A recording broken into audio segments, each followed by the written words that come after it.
E aí, beleza? Na aula de hoje, a gente vai dar continuidade à aula passada e veremos outros dois casos em que corrente elétrica gera campo magnético. Vamos lá para o quadro dar uma olhada?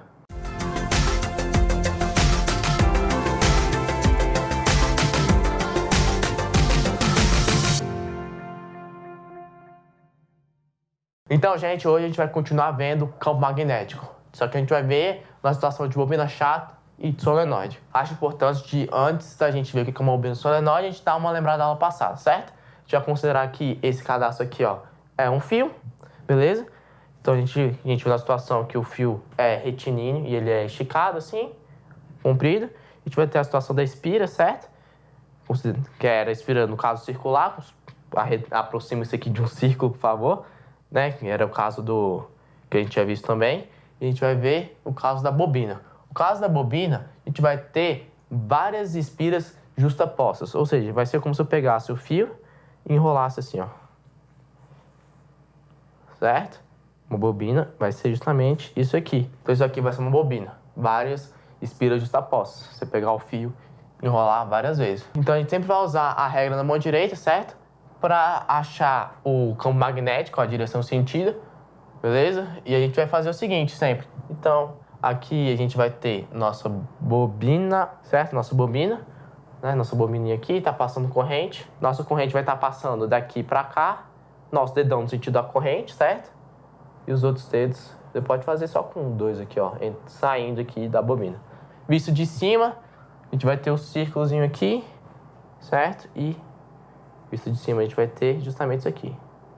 Beleza? Agora, é bem intuitivo a gente achar a intensidade do campo magnético usando o mesmo raciocínio da espira. Como eu havia dito que uma bobina são várias espiras justapostas, a gente pode concluir que o campo magnético vai ser o número de voltas que vai ter essa bobina vezes o campo magnético da espira. E é justamente isso que a gente vai ter aqui.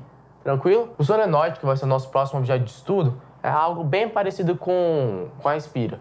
Só que o negócio é o seguinte, a gente vai ter o solenoide em formato de espiral. A gente vai ter no formato de hélice. Como assim?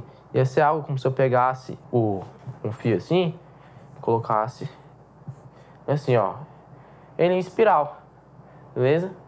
Isso aqui ia ser um solenoide mais ou menos. E para achar o campo desse solenoide, a gente vai fazer a regra da mão direita, só que a gente vai fazer ela um pouco diferente. Uma vez que o solenoide vai estar em formato de hélice e a gente vai ter a corrente passando assim nas lentes, em vez de usar um polegar no sentido da corrente, a gente vai usar os outros dedos, beleza? O que isso quer dizer é o seguinte, a gente vai fazer os dedos como se fossem as correntes, como se estivesse seguindo o sentido da corrente. Vou pegar aqui essa caneta como exemplo do solenoide para a gente entender melhor. Vamos ter várias voltas aqui do fio. Deixa eu pegar o fio aqui, ó. A gente vai ter aqui várias voltas. A gente vai ter aqui várias voltas, né? Esse vai ser um solenoide. E a corrente, ó, ela tá vindo para cá, certo? Então a corrente, dando essas voltas aqui, a gente vai usar os outros dedos para fazer o mesmo sentido.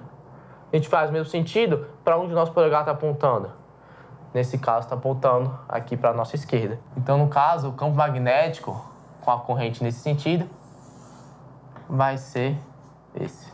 Importante, no desenho desse aqui, né? Mas esse aqui a gente já viu, vai ser aqui para cima, certo? Esse aqui vai ser o nosso campo magnético. Esse aqui também vai ser nosso campo magnético, certo? Então a gente já vai ter essas manhas aqui de poder fazer isso usando, a gente pode usar um cadastro, uma caneta e a gente consegue entender todos os casos do campo magnético para a gente ver a direção e o sentido. E as fórmulas vai ter que estudar mesmo, não tem muito o que fazer, através de exercício para decorar. E já que a gente está falando de campo magnético e do solenoide, ainda não apresentei para vocês a fórmula. A fórmula vai ser essa aqui, vai ser um μ, né?